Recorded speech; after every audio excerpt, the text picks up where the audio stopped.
पांचना बांध की बात कर रहे हो। पांचना बांध पर लेकर दो जातियां आपस में हैं। एक तो पांचना बांध पर धरने पर बैठी है। दूसरी है खंडी गांव है, वहां पर बैठी है। दोनों जातियों का अपना अपना इतिहास रहा है। दोनों जाति में अच्छे नेता पैदा हुए। ये बीजेपी बहुत बेईमान पार्टी है। इसको देश के विकास से कोई लेना देना नहीं। ये लोगों को लड़ाने में विश्वास है, लोगों को बांटना। अभी सवाई माधोपुर में एक बहुत बड़ा मुद्दा चल रहा है, डूंगरी बांध को लेकर। क्या सोचते हैं सरकार? एक तरफ तो कहती है कि हम विकास करवा रहे हैं और 16 जिलों को उससे पानी पिलाएंगे, लेकिन जो एरिया की जनता है सवाई माधोपुर सपोर्ट रहा है कि दोनों जिलों के अंदर उसका पानी जाएगा। लोगों ने काफी महापंचायत। देखिए, इसमें सोचने की कोई बात नहीं। इसका जवाब आपको पांचना डैम में ढूंढ लेना अभी एक पेपर लीक का मुद्दा काफी छाया है और कांग्रेस के टाइम पे भी है जो पेपर लीक हुए हैं राजस्थान में। चाहिए। अभी एक सबसे बड़ी परीक्षा है नीट। हम्म। नीट का पेपर लीक हुआ, पूरे देश में हल्ला हुआ, उसका खूब विरोध हुआ। क्यों पेपर लीक रुक नहीं रहे सर?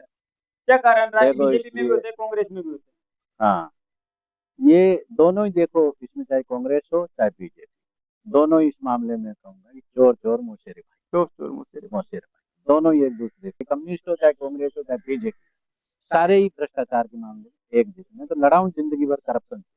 और छोटी मछलियां मैंने भी नहीं पकड़ी, मैंने बड़ी बड़ी मछलियां पकड़ी है हमेशा। तो मुझे तो बहुत। अभी नीट के पेपर को लेके इंडिया में है जो एक पार्टी है सीजेपी, कोकरोच जनता पार्टी, उनका भी प्रदर्शन रहा। कल लखनऊ में उनका प्रदर्शन था। किस प्रकार से देखते हैं सोशल मीडिया पे? 5-7 दिन में मिलियनों में उनके फॉलोअर्स हो गए। भाई, ये कॉकरोच जनता पार्टी क्या है ये तो मुझे मालूम नहीं है, कौन कहाँ से उठी। विदेश से रहता था। अभी जब दिल्ली में जंतर मंतर में प्रदर्शन हुआ, उस दिन वो आया, उन्होंने प्रदर्शन किया। उन्होंने जो शिक्षा मंत्री है धर्मेंद्र प्रधान, उनका इस्तीफा मांगा। कल लखनऊ में भी नीट के पेपर को लेकर यही प्रदर्शन था कि जब तक। उस उसको कल अगर बीजेपी ऑफर कर देगी ना टिकट, तो कूद के बीजेपी में चलेंगे आप। अभी एक पेपर लीक का मुद्दा काफी छाया है और कांग्रेस के टाइम पे भी है जो पेपर लीक हुए हैं राजस्थान में। अभी एक सबसे बड़ी परीक्षा है नीट। हम्म। नीट का पेपर लीक हुआ, पूरे देश में हल्ला हुआ, उसका खूब विरोध हुआ। क्यों पेपर लीक रुक नहीं रहे सर? क्या कारण रहा है? देखो, बीजेपी में भी इसलिए होते हैं, कांग्रेस में भी होते हाँ, ये दोनों ही देखो, इसमें चाहे कांग्रेस हो चाहे बीजेपी, दोनों ही इस मामले में कहूंगा कि चोर चोर मुशेरे हैं। चोर चोर मुझसे। भाई। मुशेरे भाई दोनों ही एक दूसरे के कम नहीं है, सारे मिले हुए हैं।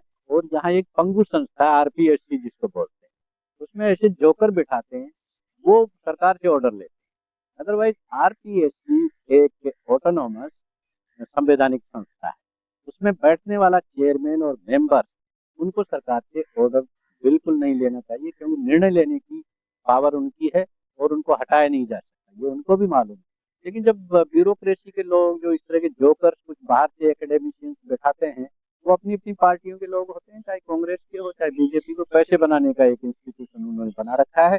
इस मुद्दे को भी फिर से मैं कहूंगा कि मेरी डॉक्टर साहब से वैचारिक मतभेद हो सकते हैं, क्योंकि वो बीजेपी में, मैं कांग्रेस में, लेकिन उन्होंने इस मुद्दे को सबसे ज्यादा उठाया है, कम से कम। दूसरे हनुमान बेनीवाल जी हैं, जिन्होंने इस मुद्दे को बहुत जोर शोर से उठाया। अदरवाइज दोनों ही पार्टियों के लोग इसमें एक दूसरे से मिले हुए हैं। तुम भी हो यार धोबी, हम भी हैं यार धोबी, ना तुम हो यार गोभी, ना हम हैं यार। ये दोनों वाली कहानी, ये गाना है ये। तो ये दोनों ही मिले हुए हैं। क्या करेंगे? और युवाओं के भविष्य के साथ खिलवाड़ हो रहा है। खूब बेचारे बच्चे मर रहे हैं, खूब आंदोलन कर रहे हैं। लेकिन अब क्या करें, जब आपने ऐसे लोगों को, घोटालेबाजों को, ऐसे भ्रष्टाचारियों को आपने आरपीएससी में दिखा रखा है, सरकार रात दिन उनके साथ खिलवाड़ करती है, तो इस राजस्थान के युवाओं का भविष्य बहुत अंधकार में है। इस सिस्टम को चेंज करने के लिए कुछ इच्छा शक्ति, चाहे मुख्यमंत्री हो चाहे वो इस विभाग को देखने वाले मंत्री हो, उनको अपनी इच्छा शक्ति देख के ईमानदारी से और पारदर्शिता से चुनाव ये आरपीएससी को चलने देना चाहिए।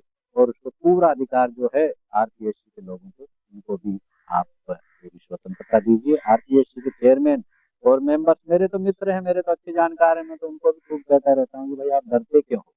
आप मुझे बिठा दीजिए, चेयरमैन बना दीजिए, आप 5 साल के लिए पूरा आरपीएससी का चाल चरित्र और चेहरा बदल दूंगा। लेकिन हमारे जैसे लोगों को नहीं पूछते, क्योंकि सिस्टम में ईमानदार लोगों की कोई जगह नहीं है। तो हम भुक्तभोगी हैं, चाहे कम्युनिस्ट हो चाहे कांग्रेस हो चाहे बीजेपी, सारे ही भ्रष्टाचार के मामले में एक जैसे। मैं तो लड़ा हूँ जिंदगी भर करप्शन से। और छोटी मछलियां मैंने भी नहीं पकड़ी, मैंने बड़ी बड़ी मछलियां पकड़ी है हमेशा। तो मुझे तो बहुत गुस्सा आता है, लेकिन अब मेरा बीपी बढ़ता है गुस्सा करने से। मैं क्या करूँ, सिस्टम में। सिस्टम ही सही। अभी नीट के पेपर को लेके इंडिया में है जो एक पार्टी है सीजेपी, कोकरोच जनता पार्टी, उनका भी प्रदर्शन रहा। कल लखनऊ में उनका प्रदर्शन था। किस प्रकार से देखते हैं सोशल मीडिया पे 5-7 दिन में मिलियनों में उनके फॉलोअर्स हो गए। भाई ये कॉकरोच जनता पार्टी क्या है ये तो मुझे मालूम नहीं है, कौन कहाँ से उठी है, ये कहाँ से आई है, कौन इसका लीडरशिप है, इसका क्या है, मुझे तो इसका फेस अभिजीत मालूम अभिजीत है, दीप कौन इसको लीड कर रहा है। अभिजीत दीप के नाम का एक, अभिजीत दीप कौन है, क्या मैं बैकग्राउंड बता है, रहा हूँ, कहाँ से आया है। अभिजीत दीप के नाम का एक व्यक्ति है। वो हम्म, पहले पत्रकार रह चुका, आम आदमी पार्टी का सोशल मीडिया हैंडलर रह चुका है। हम्म, पहले वो विदेश रहता था। अभी जब दिल्ली में जंतर मंतर में प्रदर्शन हुआ, हम्म, उस दिन वो आया, उन्होंने प्रदर्शन किया। उन्होंने जो शिक्षा मंत्री है धर्मेंद्र प्रधान, हम्म। उनका इस्तीफा मांगा। कल लखनऊ में भी नीट के पेपर को लेकर यही प्रदर्शन था कि जब तक उस उसको कल अगर बीजेपी ऑफर कर देगी ना टिकट, तो कूद के बीजेपी में चलेंगे। आप किस पे विश्वास करोगे। जो कल तक आम आदमी पार्टी में एमपी थे, जो ममता बनर्जी के साथ एमपी थे, जो कांग्रेस के एमपी थे, वो बीजेपी की झोली में जाके बैठे हैं। हो सकता है बीजेपी ने प्लान किया हो उसको कांग्रेस से वोट ये कटवाने बड़ा के लिए। आरोप लगा रहे हैं आपकी बीजेपी ने प्लान किया। हो सकता है, संभव है इसमें, क्योंकि politics is a game of possibilities, इसमें इम्पॉसिबल कुछ भी नहीं है। और जिस तरह का देश में माहौल बना हुआ है, आप राजनीतिज्ञों इस तरह के लोगों पे विश्वास ही नहीं है। अन्ना हजारे जिसने कांग्रेस के खिलाफ इतना बड़ा आंदोलन किया था, वो गायब हो गए। आम आदमी पार्टी के इतने इतने तगड़े लोग थे, वो सारे बीजेपी में जा बैठे। कांग्रेस के कुछ ऐसे लोग थे जो वो बीजेपी में जा बैठे। इसलिए यहाँ जो चल रहा है उसको आप देखते रहिए, थोड़े दिनों बाद में उनका भी पर्दाफाश हो जाएगा कि है क्या वास्तव में ये कॉकरोच पार्टी, और किसने ये चलाई है, क्यों चलाई है, इसका उद्देश्य क्या है। बहुत अच्छी बात है अगर युवाओं के भविष्य के लिए, उनके रोजगार के लिए कोई ईमानदारी से अगर वो काम करते हैं, तो पूरे युवा उनको साथ देंगे। लेकिन होशियार रहने की जरूरत है, क्योंकि कल युग है, इसमें कुछ पता नहीं चलता। अभी सवाई माधोपुर में एक बहुत बड़ा मुद्दा चल रहा है डूंगरी बांध को लेकर। क्या सोचते हैं सरकार? एक तरफ तो कहती है कि हम विकास करवा रहे हैं और 16 जिलों को उससे पानी पिलाएंगे, लेकिन जो एरिया की जनता है सवाई माधोपुर सपोर्ट रहा है कि दोनों जिलों के अंदर उसका पानी जाएगा। लोगों ने काफी महापंचायतें कर ली है। लोग लगातार उसका विरोध कर रहे हैं। सरकार की तरफ से बार बार कहा जा रहा है कि 9 गांव उठेंगे, 10 गांव उठेंगे। सरकार के 3-3 मंत्री हैं जो प्रेस कॉन्फ्रेंस करके भी ये जानकारी देते हैं, एक एक गांव का नाम भी बता देते हैं कि इतने गांव में से इतना मकान उठेंगे, इतने उठेंगे। क्या सोचते हैं? देखिए इसमें सोचने की कोई बात नहीं, इसका जवाब आपको पांचना डैम में ढूंढ लेना। डूंगरी बांध अगर बन भी जाता है, तो इसमें वही स्थिति क्यों नहीं हो सकती जो पांचना में हो जाएगी। ये पैसे बनाने की प्रोजेक्ट, आप बहुत बड़े बांध बना दो, नहरें बना दो, लेकिन जिसके लिए बनाया वो पानी उपलब्ध ही नहीं है। तो यही होगा इसमें भी अगर बन भी जाता है। दूसरा, किसी भी राज्य में किसी भी क्षेत्र का विकास अगर किया जाता है, तो दूसरे क्षेत्र की कीमत पे नहीं किया जाता कि आप एक आदमी को मार के दूसरे को आप जीवित कर रहे हो और उसका विकास कर रहे हो। ये विकास नहीं होता। इसमें बैलेंस, जो संतुलित जो विकास है वो होना चाहिए। सबसे पहले प्राथमिकता यहाँ के लोगों को होना चाहिए, पहले नहरें इधर बननी चाहिए। वो प्रोजेक्ट अभी किसी के सामने है ही नहीं, किसी को पता ही नहीं है, और इस तरह से एक सबूका छोड़ रखा है। हो सकता है पॉलिटिकल गेम हो ये पार्टियों का। दूसरा, इसमें कांग्रेस का रवैया भी मुझे धुलमुली लगता है, क्योंकि कांग्रेस के लोगों का भी कोई पता नहीं है कि इसके पक्ष में है या विपक्ष में है। लेकिन विरोध इसका जबरदस्त हो रहा है।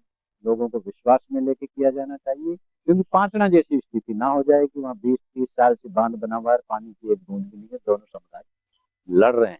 इसलिए इस तरह की योजनाएं सरकार जो लाती है, उसमें ईमानदारी नजर नहीं आती, उसमें पारदर्शिता नहीं है, लोगों से संवाद नहीं किया गया, लोगों से विश्वास में नहीं लिया गया। और यहाँ के, चाहे उन्होंने इलीगल जमीन पे कब्जा कर रखा हो, ये मैं नहीं कहता कि वो जो गाँव उठेंगे जमीनें जाएगी वो लीगल है या इलीगल है, लेकिन फिर भी ये बनास नदी पे जो डैम बन रहा है उसमें पहला अधिकार यहाँ की सवाई माधोपुर की जनता का है।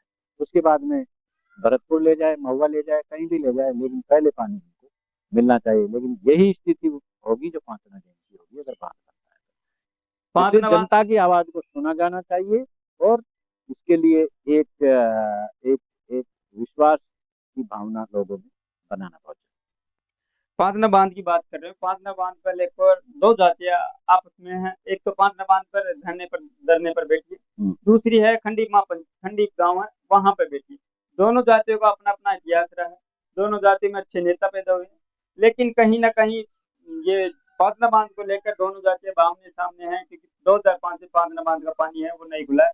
हाई कोर्ट के निर्देश के बावजूद भी पांचना बांध का पानी नहीं खुला। कमांड एरिया के लोग लगातार हैं जो खंडी में महापंचायत कर रहे थे।